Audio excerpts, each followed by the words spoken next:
اب میں بصد ادب و احترام اپنے مرشد کامل جماعت اصلاح المسلمین کے سرپرست اعلیٰ حضور قبلہ عالم سیدی و مرشدی کو دعوت دیتا ہوں کہ وہ تشریف فرما ہو اور اپنے نورانی بیان سے ہمارے سیاہ قلوب کو منور فرمائے۔ حضور قبلہ عالم سیدی و مرشدی۔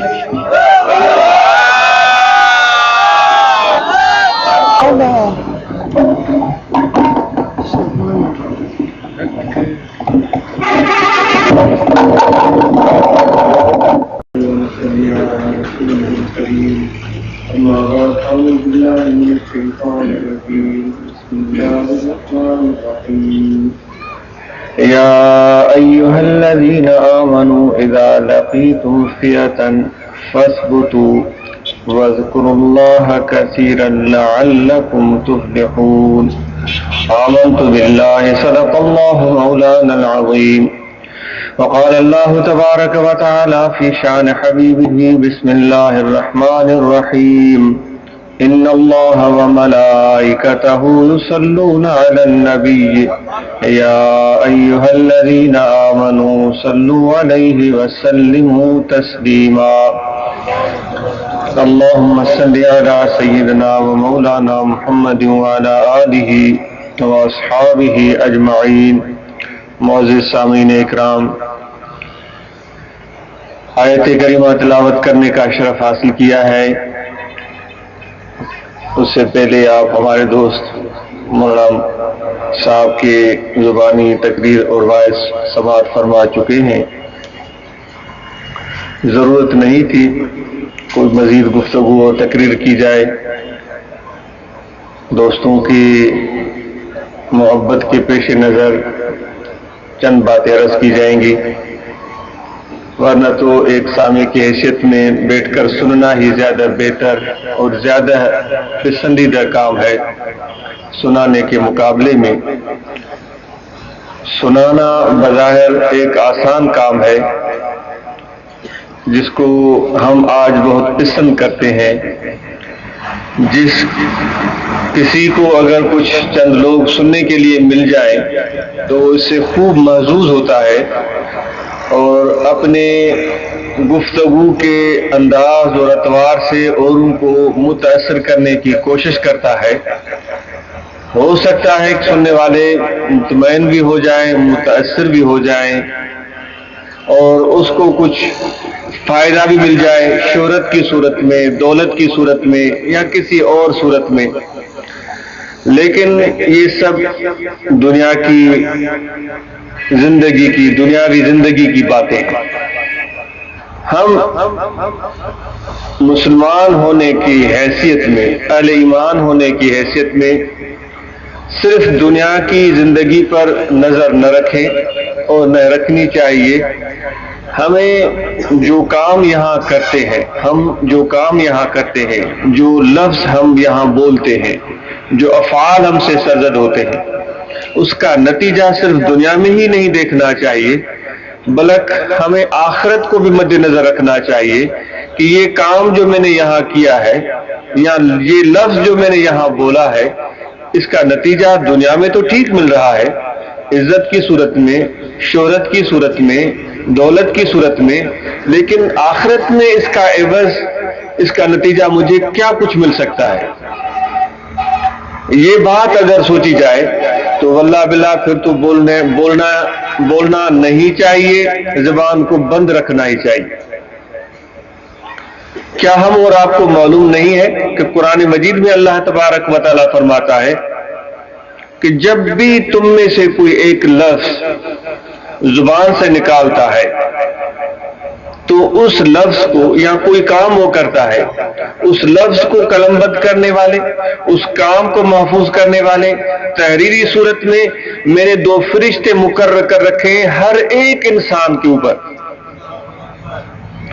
وہ اس کی ہر ایک گفتگو اور حرکات و سکنات کو قلم بند کرتے ہیں اور محفوظ کرتے رہتے ہیں، اور وہ اسی کو ہم نامہ اعمال کہتے ہیں۔ جب ہم ایک دوسرے سے بات کرتے ہیں تو یہ لفظ ہم زبان سے نکالتے ہیں کہ بھائی میں اپنا نامہ اعمال سیاہ کیوں کروں؟ کہہ دیتے ہیں لیکن اس کا فکر ہمیں زیادہ نہیں ہوتا. اصل حقیقت یہ ہے کہ ہم دین سے، قرآن مجید سے، آقا انعامدار حضرت صلی اللہ علیہ وسلم کی ہدایات سے، فرمودات سے ہم ناواقف ہیں. دین کا تصور ہمارا انتہائی ناقص ہے اور ہم دنیاوی زندگی کو ترجیح دے رہے ہیں آخرت پر، جبکہ میرے آقا و مولا حضرت صلی اللہ علیہ وآلہ وسلم نے دنیاوی زندگی پر آخرت کو ترجیح دی ہے، آخرت کو پسند کیا ہے. یہاں تک کہ آپ نے فرمایا کہ دنیا اور آخرت دونوں باہم ان کا جو رشتہ ہے وہ دو سوکنوں کا ہے. جس طرح کوئی ایک مرد دو بیاہ رچائے، دو شادیاں کرے، اس کی دو بیویاں ہوں، تو ان دو بیویوں کا بالعموم باہمی رشتہ حسد کا ہوتا ہے. اگر شوہر ایک کو خوش کرنا چاہے تو دوسری بیوی ناراض ہو جاتی ہے. ہم عام لوگ جو اس زمانے میں سانس لے رہے ہیں ایسے معاملے ہم دیکھتے ہیں، لیکن یہ حسد یا ناپسندیدگی یا اپنے اس سوکن کو قبول نہ کرنا، یہ صرف دنیا دار لوگوں میں نہیں بلکہ نیکوکار لوگوں میں بھی یہ جذبہ پایا جاتا ہے. یعنی کتنی بھی خاتون نیک صالحہ پارسا کیوں نہ ہو، تہجد گزار کیوں نہ ہو، عابدہ کیوں نہ ہو، لیکن وہ بھی سوکن کو برداشت نہیں کرتی.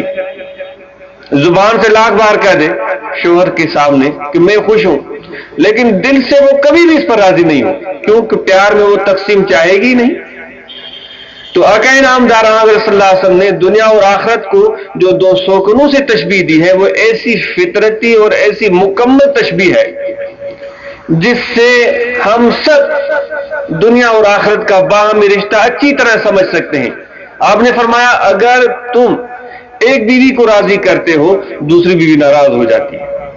دوسری کو راضی کرنے کی کوشش کرتے ہو تو پہلے والی ناراض ہو جاتی ہے. آپ نے فرمایا بالکل اسی طرح اگر دنیا کو راضی کرنے کی کوشش کرو گے، آخرت ناراض ہو جائے گی.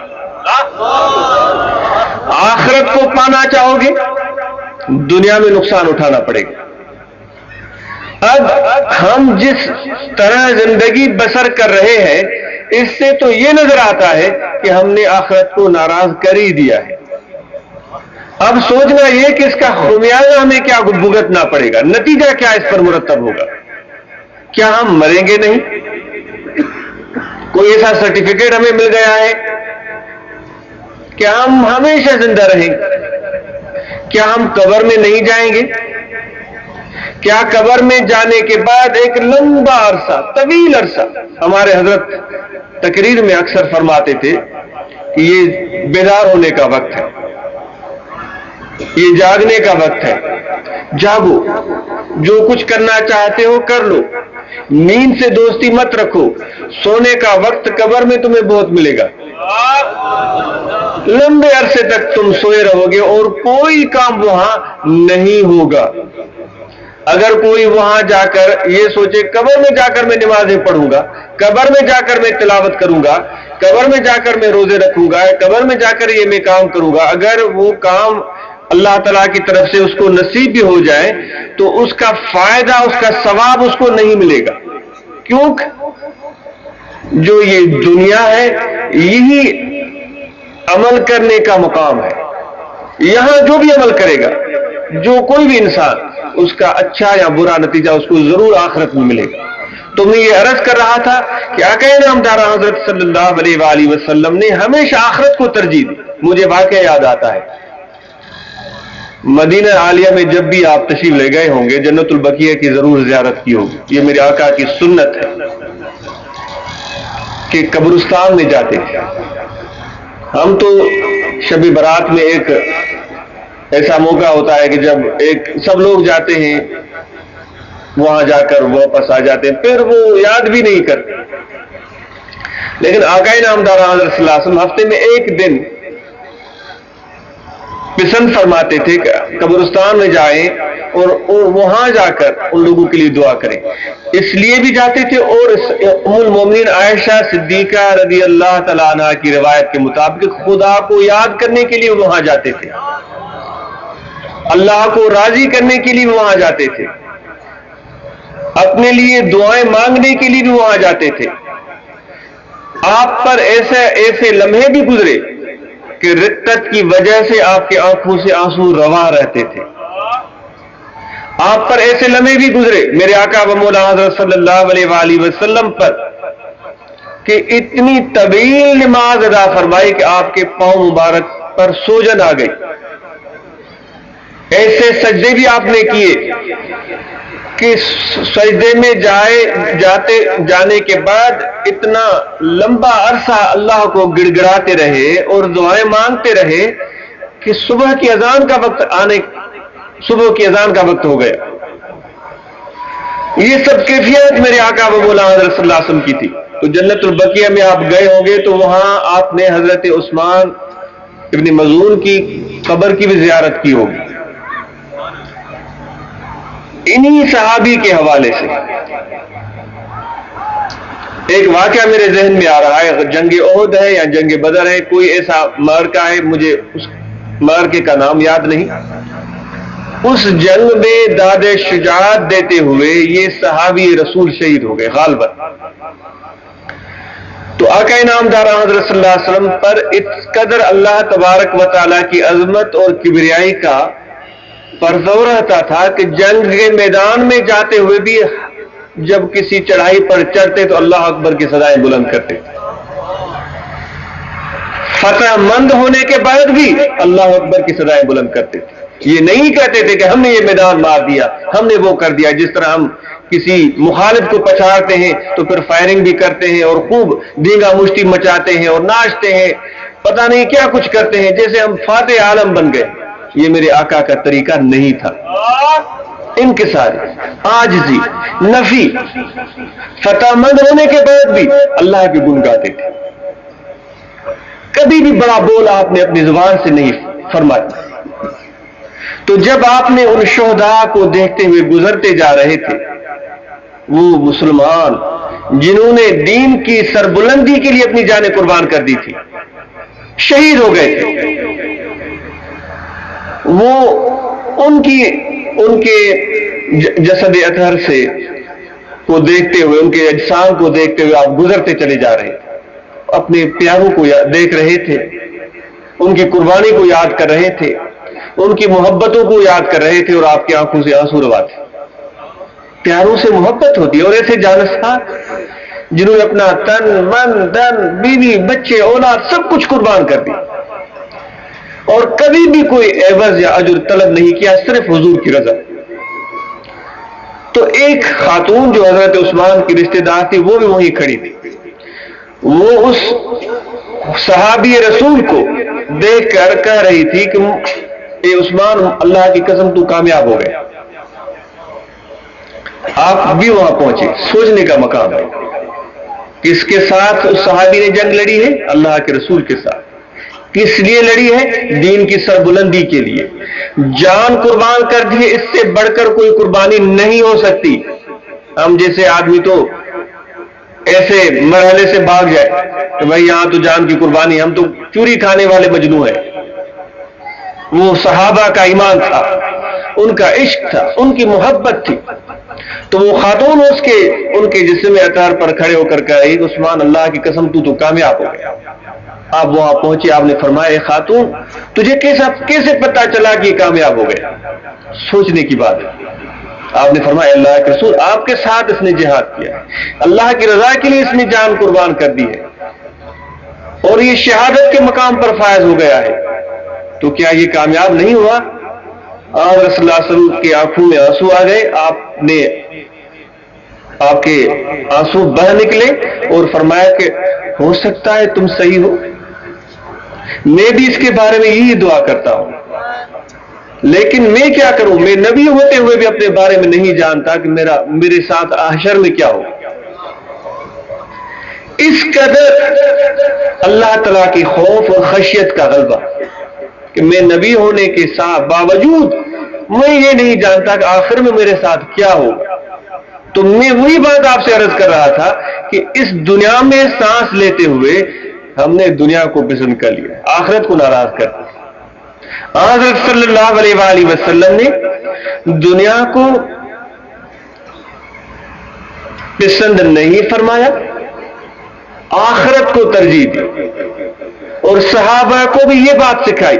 اس کا یہ مطلب نہیں تھا کہ گھر گھاٹ کو چھوڑ کر آپ الگ تھلگ ہو کر زندگی بسر کریں, نہیں, اس کا مفہوم یہ تھا کہ دنیا میں رہیں, دنیا کا کام بھی کریں, تجارت بھی کریں, زراعت بھی کریں, اہل و عیال سے بھی رشتہ داری ہو, ان کے ساتھ بھی تعلق کو نبھائیں, رشتہ داروں سے بھی تعلق کو نبھائیں, لیکن ساتھ بھی یہ بات ضرور نظر میں رکھیں کہ یہ سب باتیں اللہ کی رضا کے لیے ہو, اس کو راضی کرنا ہے.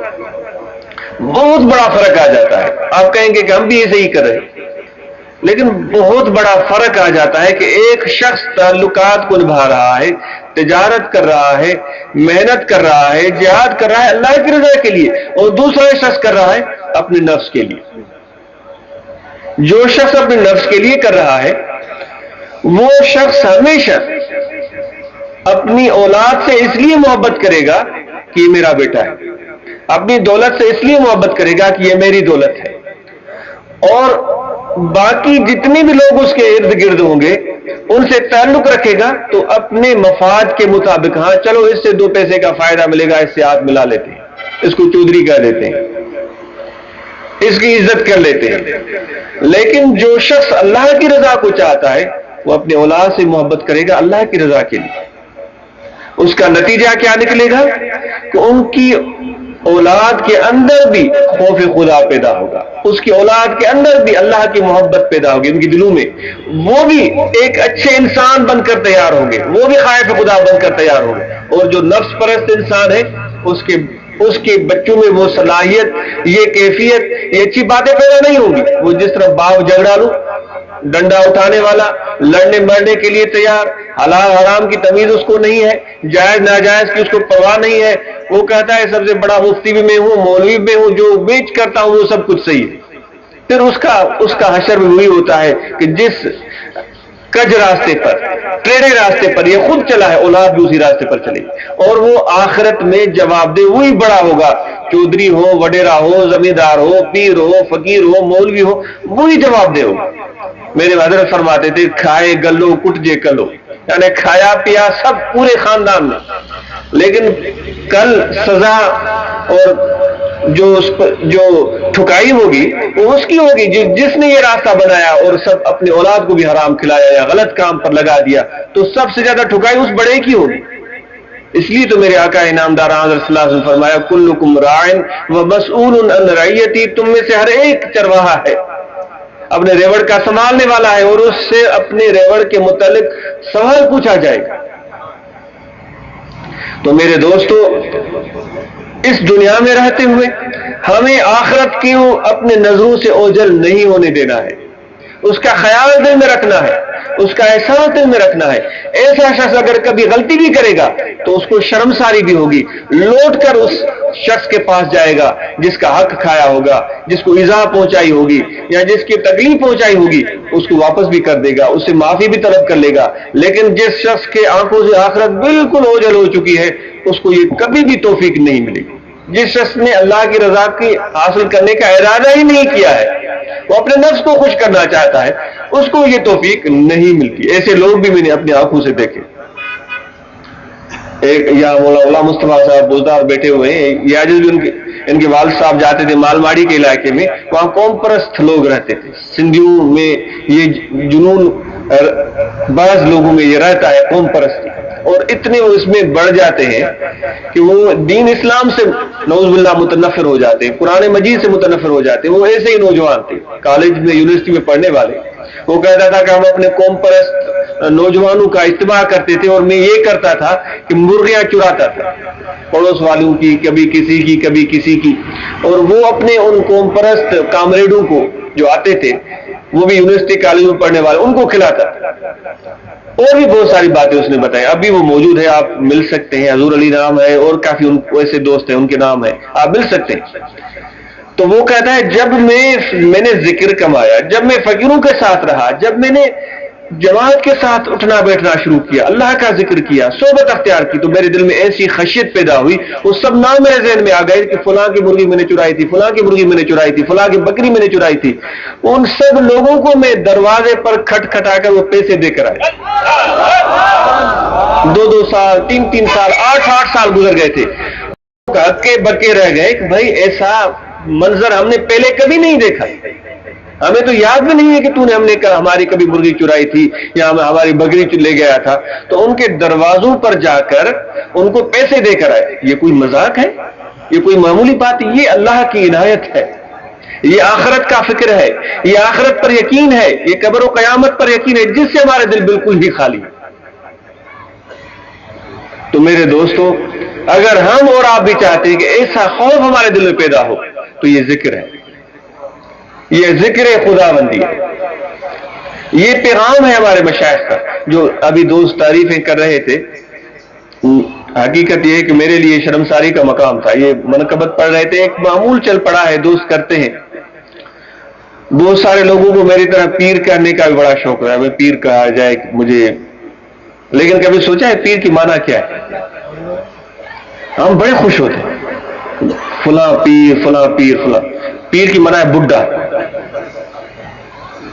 اب اگر کوئی ہم اور آپ کو پنجابی میں بڈھا بڈھا کہنا شروع کر دے، فلاں میرا بڈھا فلاں میرا بڈھا، خوش نہیں ہو۔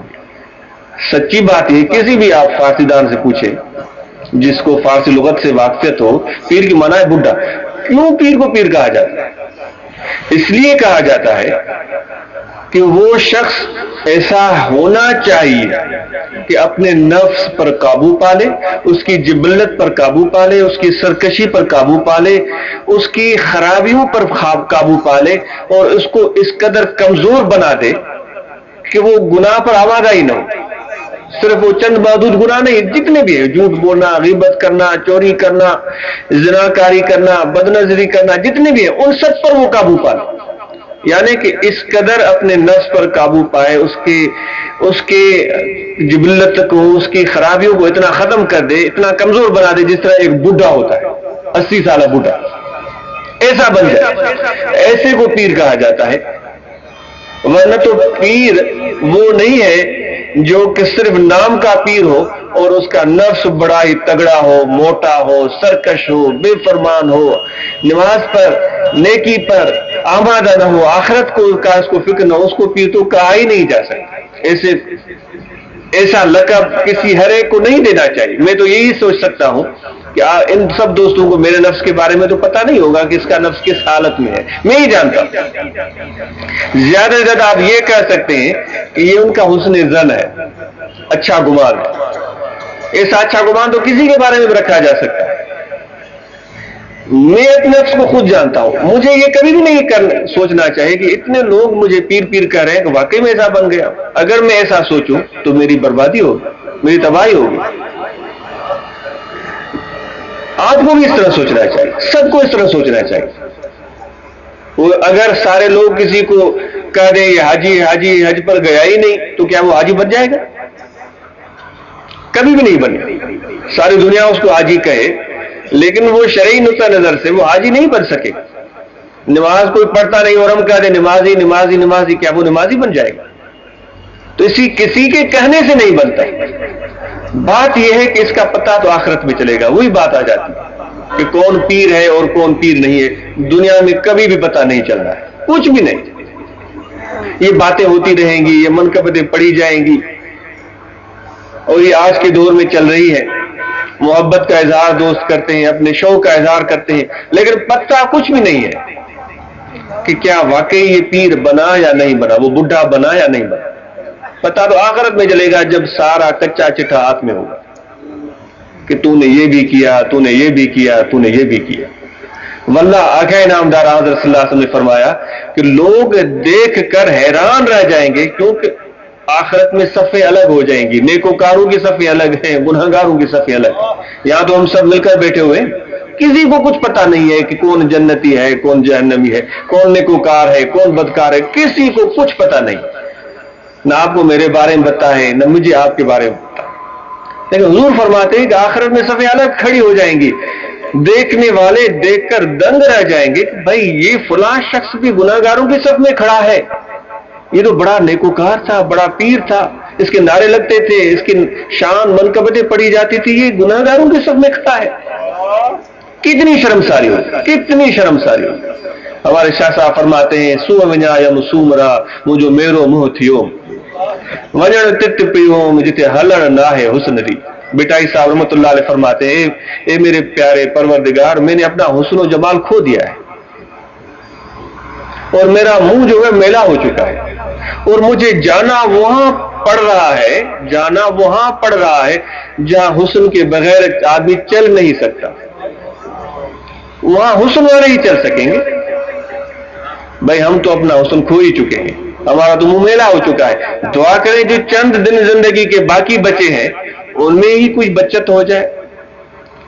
تو یہی فکر آپ کو بتانے کے لیے آئے کہ ہم غور کریں، فکر کریں، اپنی حالت پر غور کریں، آگے کے لیے سوچیں کہ آگے ہم نے کیا بھیجا ہے۔ قرآن مجید میں اللہ تبارک و تعالی ارشاد فرماتا ہے بسم اللہ الرحمن الرحیم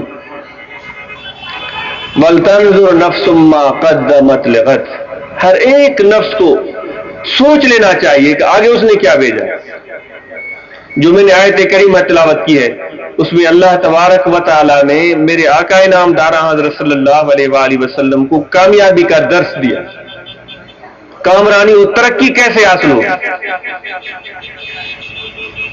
یا ایھا الذین آمنوا اذا لقیتم فئۃ، اے ایمان والو جب تمہارا مقابلہ، تمہاری مڈبیڑ، محاذ آرائی ایک جماعت سے ہو جائے، دشمن سے ہو جائے، فَاثْبُتُوا، ثابت قدم رہو، تمہارے پاؤں یہ استقامت میں کوئی لغزش نہ آئے۔ وَاذْكُرُوا اللَّهَ كَثِيرًا لَعَلَّكُمْ تُفْلِحُونَ، اللہ کا ذکر بہت کرو، اس کو بار بار یاد کرو، کثرت سے یاد کرو، تم کامیاب ہو جاؤ۔ صحابہ کا تو وہ عالم تھا، جنگ حنین ہے یا کسی اور موقع پر نماز کا وقت ہو گیا، صحابہ نے آقا انعامدار حضرت صلی اللہ علیہ وسلم کی خدمت میں عرض کیا یا رسول اللہ صلی اللہ علیہ وسلم دشمن بھاری پڑ رہے ہیں اور نماز کا بھی وقت ہو چکا ہے۔ آپ نے فرمایا کہ نماز بھی، جنگ بھی لڑنی ہے، نماز بھی پڑھنی ہے۔ غالباً جنگ حنین کا موقع ہے، ایک جماعت پورے اس لشکر کے دو حصے کیے گئے، ایک حصہ دشمنوں کے مقابل پر ڈٹا رہا اور ایک دوسرے حصے نے جا کر نماز پڑھی، پھر پہلے والا حصہ اس کو باری دی گئی اور جو وہاں ڈٹا ہوا تھا اور جو نماز پڑھ چکے وہ آگے آ گئے اور انہوں نے جا کر نماز پڑھی۔ تو اس طرح میرے آقا انعامدار حضرت صلی اللہ علیہ وآلہ وسلم نے اس عالم میں جب جان پر بنی ہوئی تھی اور کام بھی مقدس تھا کہ جہاد کیا جا رہا تھا، دین کی سربلندی کے لیے لڑا جا رہا تھا، ایسے موقع پر بھی نماز کو نہیں چھوڑا۔ ہم اپنے پیٹ پرستی کے لیے دکانوں پر بیٹھے ہوئے ہوتے ہیں، اپنے زمینوں پر موجود ہوتے ہیں، دوستوں کے ساتھ محفل جمائی ہوئی ہے، اذان آ رہی ہوتی ہے، نماز کا ہمیں کوئی ارادہ نہیں ہوتا۔ شرم آنی چاہیے ہمیں، حیف ہو ہمارے حال پر۔ کس منہ سے اللہ کے سامنے کل قیامت کے دن ہم پیش ہوں گے؟ کیا یہ محبت اور عشق رسول ہے؟ جو فرض آپ نے ہر حال میں ادا کیا، جس کی صحابہ کو تلقین کی، ہمیں جس کا تاکید فرمایا، اس کی ادائیگی سے ہم قاصر ہیں؟ کیسی ہماری محبت ہے اور کیسا ہمارا عشق ہے؟ تو آج ہم یہاں صرف جوش دکھانے کے لیے جمع نہیں ہوئے، سوچنے کے لیے جمع ہوئے ہیں۔ اگر سربلندی چاہتے ہو، اگر کامیابی چاہتے ہو، اگر کامرانی چاہتے ہو، دنیا میں بھی اور آخرت میں بھی، تو راستہ وہی ہے جو میرے آقا نے ہمیں بتایا، جس پر آپ چل کر اپنے صحابہ کو، جو کچھ بھی نہیں تھے، چرواہے تھے، اونٹ چراتے تھے، بکریاں چراتے تھے، کچھ بھی ان کو تہذیب کا کوئی حصہ نہیں ملا ہوا تھا، دور افتادہ علاقوں میں رہتے تھے، بدوی تھے، اتنے ہی اخلاقی لحاظ سے بھی پست، ان کو بولنے کا سلیقہ بھی نہیں آتا، بڑے بولنے کا انداز ان کا اجڑ اور سخت کھردرا ہوتا تھا. ایسے لوگوں کو ایسی تربیت دی. ان میں سے بڑے بڑے سیاستدان بھی آپ نے پیدا کر کے دکھائے, ان میں سے بڑے بڑے قاضی بھی آپ نے پیدا کر کے دکھائے, ان میں سے بڑے بڑے جرنیل بھی آپ نے پیدا کر کے دکھائے, ان میں سے بڑے حکمران بھی آپ نے پیدا کر کے دکھائے, ان میں سے آپ نے بڑے سیاستدان بھی پیدا کر کے دکھائے ایک مختصر سے عرصے میں. یہ میرے آقا کے بڑے معجزے, بہت بڑے معجزے ہیں. چاند کو 2 لخت کرنا یہ معجزہ ہے, میری نظر میں اس سے بڑھ کر یہ معجزہ ہے کہ ایک انسان جو پستیوں میں پڑا ہوا تھا اور اس کو اتنی بلندی تک لے گئے کہ وہ ایک زمانے کا حکمران بن کر عمر فاروق کو دیکھیں, صدیق اکبر کو دیکھیں, عثمان غنی کو دیکھیں, حضرت شیر خدا کو دیکھیں. کیا کیا بلندیاں ان کو عطا ہوئی صرف حضور کے نظر عنایت کے صدقے میں, ان کے صحبت کی وجہ سے, ان کی تربیت کی وجہ سے, ان کی اطاعت کی وجہ سے, ان کی فرمان برداری کی وجہ سے. آج بھی وہی راستہ ہے. اگر ہم سربلندی, کامیابی اور کامرانی چاہتے ہیں تو جو ذکر خداوندی کی کثرت کا اللہ نے حکم دیا ہے تو ظاہری دشمن ہو اس کے سامنے بھی جب ہم جائیں تو ہمارے ثابت قدمی دکھائیں, اللہ کا ذکر کریں. اور اسی طرح اگر ہمارا مقابلہ نفس اور شیطان سے ہو, ان کے فوجوں سے ہو, تو اس وقت بھی ہم ثابت قدمی دکھائیں اور استقامت دکھائیں اور اللہ کا ذکر کریں, اللہ کی عظمت کی اور کبریائی کا ہم تذکرہ کریں تو مدد اللہ کی پہنچے گی اور نفس پر اور شیطان پر ہم قابو پائیں. ورنہ تو ہم ایک چھوٹا سا عمل, چھوٹی سی نیکی کرتے ہیں اور کہتے ہیں بھائی ہم نے تو میدان مار لی, ہم نے تو بڑی کامیابی کر لی. ایسے واقعے بھی بڑے موجود ہیں. ہم سوچتے ہیں کہ ہم عین کامیابی پر جا رہے ہیں اور نفس اور شیطان ہماری نیت میں فطور ڈال کر, ہمیں کسی مفاد اور تمام میں ڈال کر, مفاد پرستی میں ڈال کر ہمارے عمل کا ستیہ ناش کر دیتے. وہ کہتے ہیں کہ ایک کوئی شخص تھا, سادہ لوگ, نیک آدمی تھا, تو اس نے دیکھا کوئی درخت ہے اس کی پوجا ہو رہی ہے, وہاں لوگ جاتے ہیں اس کی پوجا کرتے ہیں. جس طرح کے مشرقوں میں, ہندوؤں میں رواج تھا کہ وہ مختلف چیزوں کی عبادت کرتے. اس نے کہا یہ مسلمانوں کا ملک ہے اور یہ درخت کی پوجا ہو رہی ہے, ایک چھوٹا سا واقعہ میں بتا, اس کو نہیں چھوڑنا چاہیے. تو وہ کلاڑی لے کر آگے بڑھا کے اس درخت کو میں کاٹ دوں گا. تو راستے میں ایک شخص اس کو ملا, اس نے کہا بھائی کہاں جا رہے ہیں, درویش فقیر کہاں جا رہے ہیں؟ اس نے کہا میں درخت کو گرانے جا رہا ہوں. مولوی صاحب ٹھنڈے ہو جاؤ, تمہیں کیا تکلیف پہنچتی ہے؟ اگر درخت کی پوجا ہو رہی ہے تو تمہاری عبادت میں تو خلل نہیں ہو رہا ہے. تم جا کر مسجد میں نماز پڑھو, عبادت کرو, اس کام کو چھوڑ دو. اس نے کہا کیوں چھوڑ دوں, یہ تو شرک ہو رہا ہے, میں اس کو نہیں چھوڑوں گا. اس کہا بھائی خدا کے لیے چھوڑ دو, اس سے باز آ جاؤ. اس نے کہا میں باز نہیں آؤں. اس نے کہا باز نہیں آؤ گے تو میں تمہیں چھوڑوں گا نہیں. تو جو سامنے والا تھا اس نے اس کو چیلنج کر دیا, دونوں کی لڑائی شروع ہو گئی, گتم گتا ہو گئے. تو یہ جو مولوی صاحب یا درویش جا رہے تھے اس نے اس مخالف آدمی کو گرا دیا, پچاڑ دیا, اس کے سینے پر بیٹھ گیا. اس نے اس سے آہستہ آواز میں بات کہی, بھائی اس درخت کو گرا دو گے تمہیں کچھ بھی فائدہ نہیں ملے گا, تم واپس جاؤ. روزانہ نماز فجر کے بعد تمہارے مسلح کے نیچے تمہیں 5 روپے ملیں گے. مجھے معلوم ہے کہ تم غریب آدمی ہو, گھر میں فاقے ہو رہے ہیں. تو بیچارہ سوچ میں پڑ گیا. اس نے 5 روپے اس وقت بڑی بات ہوتی. اس نے کہا پکی بات ہے؟ اس نے کہا پکی بات ہے. چلو ٹھیک ہے میں جاتا ہوں. وہ بیچارہ واپس چلا گیا. 1-2 دن تو اس کو 5 روپے ملے, لیکن وہ 5 روپے بند ہو گئے. تو اس کو اور زیادہ غصہ چڑھا, یہ کمبخت میرے ساتھ 2 ہاتھ کر گیا ہے, اس نے جھوٹ بولا ہے اور میں آج درخت کو نہیں چھوڑوں گا. آگے بڑھنے لگا. وہی شخص اس کو ملا, دراصل وہ شیطان تھا. وہی شخص اس کو ملا. کہاں جا رہا ہے؟ اس نے درخت کو کاٹ. کیوں جا رہے ہو, کیا اس تمہیں نقصان ہے؟ اس نے کہا یہ شرک ہو رہا ہے, میں اس کو نہیں چھوڑوں گا. اس نے کہا چھوڑ دو بھائی, کیا اس سے تمہیں کیا ہو رہا ہے, تمہیں کیا نقصان ہے؟ جو لوگ کرتے ہیں وہ جانے, اپنی ان کی مرضی ہے. اس نے کہا نہیں چھوڑوں. ان کی دونوں کی لڑائی ہو گئی. اسی شخص کو جس کو گزشتہ دنوں میں اس نے پچاڑا تھا, اس شخص نے اس کو گرا دیا, اس کے سینے پر بیٹھ گیا. یہ ہکا بکا رہ گیا. اس نے کہا کہ کیا فرق آ گیا 2 دن میں, کہ اس روز میں نے تمہیں پچاڑ دیا تھا, آج تو نے مجھے پچاڑ دیا ہے. اس نے کہا تمہیں معلوم ہونا چاہیے میں شیطان ہوں. کل تم سچی نیت سے جا رہے تھے تو تمہاری مدد میں اللہ کے فرشتے تھے. آج تم جا رہے ہو 5 روپے کے لیے, تمہارے 5 روپے بند ہو گئے, تو کوئی تمہارے ساتھ مدد و نصرت اللہ کی موجود نہیں. آج تمہیں میں نے گرا دیا ہے, تم کچھ میرا بال بیکا بھی نہیں کر سکتے. تو میرے دوستو, ہم 5 روپے کے شوقین ہو جاتے ہیں, پھر اس میں اللہ کی رضا ہم سے بہت دور چلی جاتی ہے. طریقت میں آنا یہ کوئی رسمی کاروائی نہیں ہے. طریقت میں جو آتے ہیں وہ اس لیے آتے ہیں کہ اللہ کو راضی کریں. طریقت میں جو آتے ہیں اس لیے آتے ہیں کہ ان کے اندر انکساری پیدا ہو. انکساری اور عاجزی اللہ کو پسند ہے. تو آخر میں ذکر کا طریقہ عرض کر دیتا ہوں. وہاڑی کے احباب نے یہ جلسہ منعقد کیا ہے.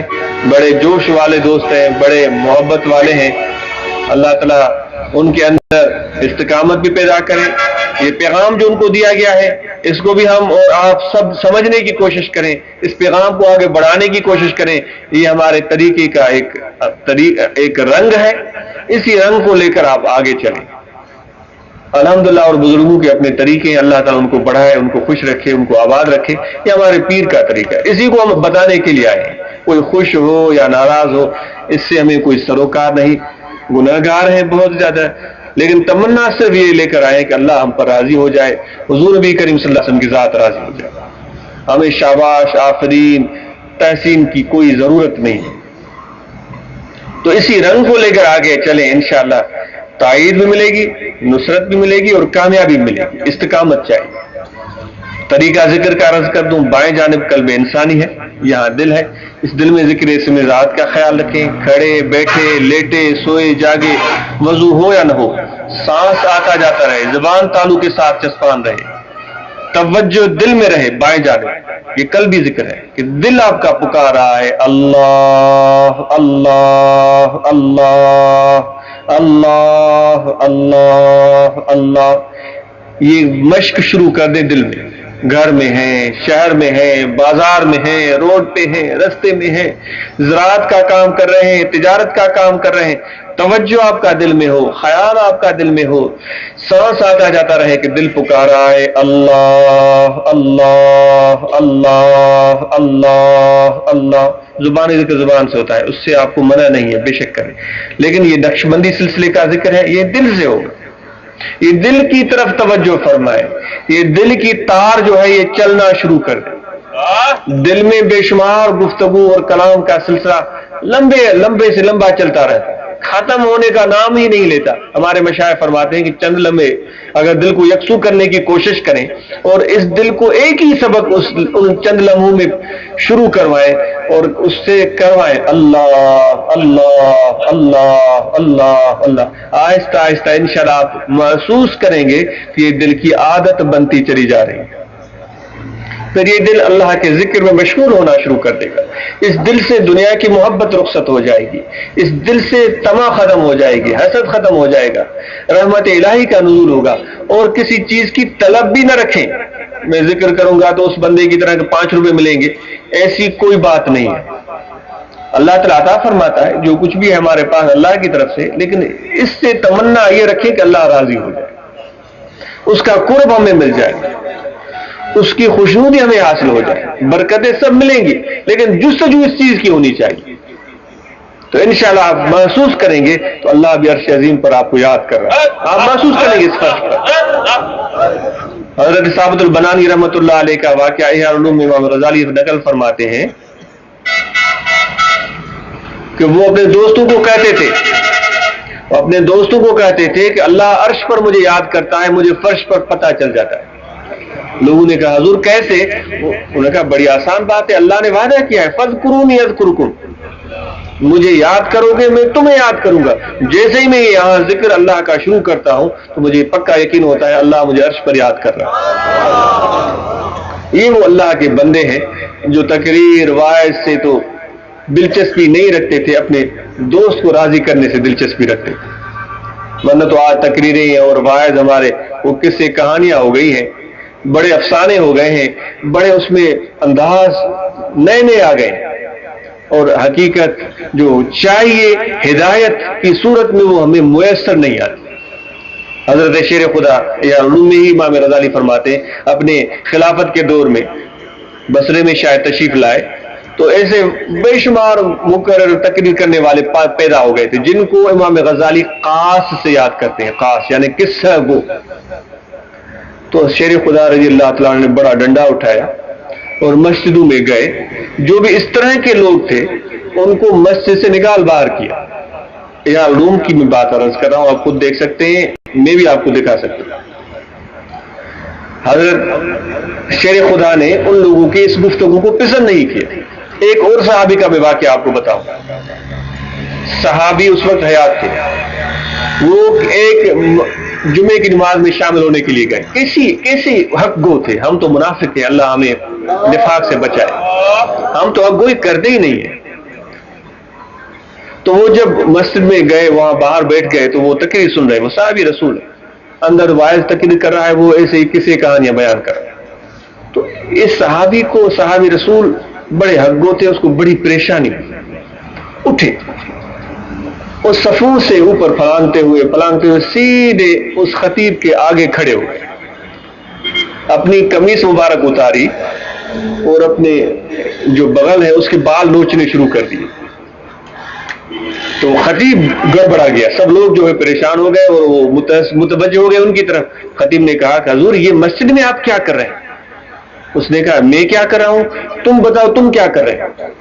اے خطیب تمہیں معلوم ہے کہ جمعے کے روز بغل کے بال نوچنا سنت ہے؟ اس نے کہا کہ ہاں حضور سنت ہے. ایک تو اس کو اس طرح سے ختم کرنا اور دوسرا نوچنا، یہ نوچنا سنت ہے. اس نے کہا سنت ہے. آپ نے فرمایا کہ میں جمعے کے روز مسجد میں حضور کی سنت پر عمل کر رہا ہوں، کوئی گناہ نہیں کر رہا، اور تم جو کچھ کر رہے ہو یہ خلاف سنت ہے. تو وہ خطیب جو تھے وہ ہکا بکا رہ گئے، خاموش رہ گئے، ان کے پاس کوئی جواب ہی نہیں تھا. تو میرے دوستو، یہ تقریریں تو میں خود کر رہا ہوں لیکن میں ڈر بھی رہا ہوں. اللہ واقعی میرے دل میں یہ خوف پیدا کرے کہ جو باتیں میں کہہ رہا ہوں کیا یہ آقا نامدار حضرت صلی اللہ علیہ وسلم کی پسندیدہ ہیں، ان کے ہاں مقبول ہیں، یا ایسی ہیں جو میرے نفس کو پسند ہے اور اللہ کے اور اس کے حبیب کے بارگاہ میں پسندیدہ نہیں ہے. پھر تو میں برباد ہو گیا. اس لیے میں یہ عاجز جلسوں میں جانے سے بہت گھبراتا ہے. یہ مجھے دلچسپی ان چیزوں سے نہیں ہوتی، ڈرتا ہے یہ عاجز بہت ساری باتوں سے. لیکن زبردستی دوست جو ہیں، وہ اگر ان سب دوستوں کی دعوتیں قبول کی جائیں تو پھر میں سمجھتا ہوں کہ میں 5-6 من کا بن چکا ہوتا ہے اس وقت تک. وہ دعوتیں کھلاتے ہیں، سارا دن بٹھائے رکھتے ہیں، نہ کام نہ کاج، بس کھاتے جاؤ پھر تقریر سناؤ. تو بھائی یہ باتیں اس عاجز کے بس سے باہر ہے. تو یہ دوستوں کی محبت ہے جو مجھ جیسے ناکاروں کو یہاں تک کھینچ لائے ہیں. یہ چند باتیں عرض کی گئی ہیں. اللہ تعالی ہمیں اور آپ کو سمجھنے کی توفیق عطا فرمائے. آخر میں بات عرض کر دیتا ہوں نماز کی. نماز کو پنجگانہ با جماعت ادا کریں، اس میں کبھی بھی سستی نہ کریں. وضو بنائے تو مسواک دیں، امامہ شریف باندھیں، یہ آقا انعامدار حضرت صلی اللہ علیہ وسلم کی سنتیں ہیں. رمضان شریف مقدس ماہ سیام آنے والا ہے، اس کے استقبال کی تیاری کریں. روزے رکھنا فرض ہے، نماز پڑھنا فرض ہے، اس میں کبھی بھی کوتاہی نہ ہو. زکوٰۃ صاحب نصاب پر واجب ہے، وہ بلا دیر ادا کرے. حج صاحب حیثیت پر فرض ہے، وہ بلا دیر ادا کرے. سنتیں آ جاتی ہیں، چند سنتیں جس کو ہمارے مشائخ بہت پسند فرماتے ہیں. مسواک دینا. حضور پیر قریشی رحمۃ اللہ علیہ جن کی دربار سے حاضری دے کر ہم یہاں آ رہے ہیں، وہ فرماتے تھے کہ ہمارا خدا آخرت میں مجھ سے پوچھے گا قریشی کیا عمل لائے ہو، تو میں عرض کروں گا اے میرے پروردگار اور تو کچھ نہیں ہو سکا، مسواک متروک ہو چکا تھا، میں نے خود بھی مسواک دیا، جو چند لوگ میرے پاس آئے ان کو بھی اس کی تلقین کی. امامہ شریف متروک ہو چکا تھا، نماز کے لیے امامے کا اہتمام کیا، جو میرے پاس آئے ان کو بھی میں نے اس کی تلقین فرمائی. داڑھی مبارک متروک ہو چکی تھی، لوگ داڑھی منڈا رہے تھے، میں نے خود بھی رکھی اور جو میرے پاس چند لوگ آئے ان کو بھی اس کی تلقین کی. یہ عمل ہے اور کوئی عمل میرے پاس نہیں. پھر خود فرماتے تھے کہ ہمیں امید ہے ان سنتوں کی برکت سے ہماری نجات ہو جائے گی. تو میرے دوستو یہ سنتیں ان پر عمل کریں. ہم حضور کی سنتیں ہیں، اللہ راضی ہوتا ہے. سگریٹ نوشی، بیڑی، حقہ، نسوار کوئی ایسی عادت نہیں ہوگی، اگر ہو تو اس کو ترک کریں، علاج دم کروا کے استعمال کریں، انشاءاللہ ایسی عادت جاتی رہے گی. اللہ تعالی ہمیں توفیق عمل عطا فرمائے، آپ کا آنا قبول فرمائے. وما علینا الا البلاغ. کچھ لوگ جو بیعت ہونا چاہتے ہیں، جن کا اپنا شوق ہو، تو وہ بیعت کی غرض سے، جو برکت کی غرض سے پڑھنا چاہیں تو برکت کی غرض سے پڑھ سکتے ہیں. جو توبہ کی نیت سے پڑھنا چاہے وہ توبہ کی نیت سے پڑھ سکتے ہیں، جس کی جو نیت ہو. دعائیں پڑھائی جاتی ہیں تو جو دوست پڑھنا چاہے تو وہ پڑھ سکتے ہیں. بسم اللہ الرحمن الرحیم. آمنت باللہ وملائکتہ وکتبہ ورسلہ والیوم الآخر والقدر خیرہ وشرہ من اللہ تعالی والبعث بعد الموت أشهد أن لا إله إلا الله وحده لا شريك له وأشهد أن محمدا عبده ورسوله استغفر الله تعالى ربي من كل ذنب وأتوب إليه. دعاء الحمد لله رب العالمين. اللهم صل على سيدنا ومولانا محمد وعلى آله وأصحابه أجمعين. اللهم ربنا آتنا من لدنك رحمة وهيئ لنا من أمرنا رشدا. ربنا تقبل منا إنك أنت السميع العليم وتب علينا إنك أنت التواب الرحيم. صلی اللہ تعالی علی خیر خلقہ ونور عرشہ سیدنا مولانا محمد وعلی آلہ وصحبہ اجمعین برحمتک. صلاۃ و سلام ہوگا سب دوست کھڑے. سنتی تھی یہ آواز آتی تھی مصطفیٰ جانے رحمت.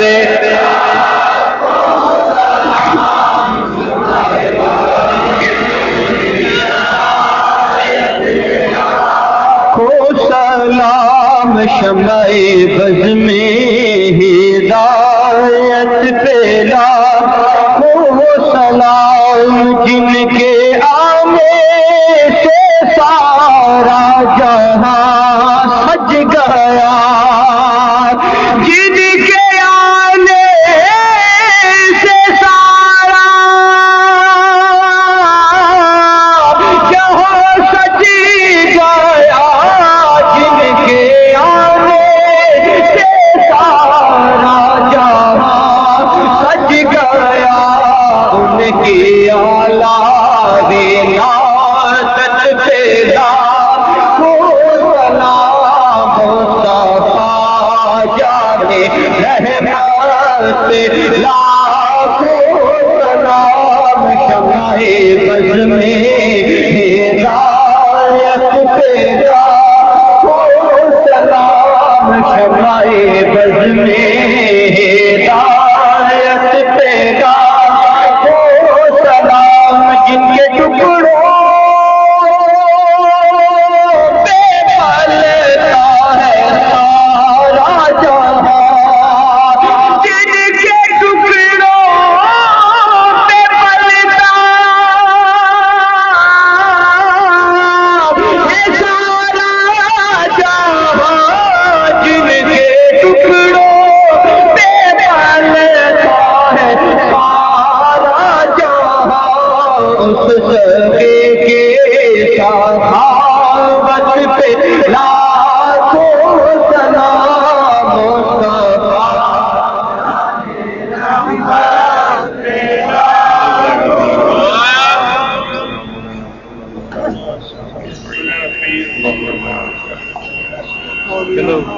صلی اللہ تعالی علی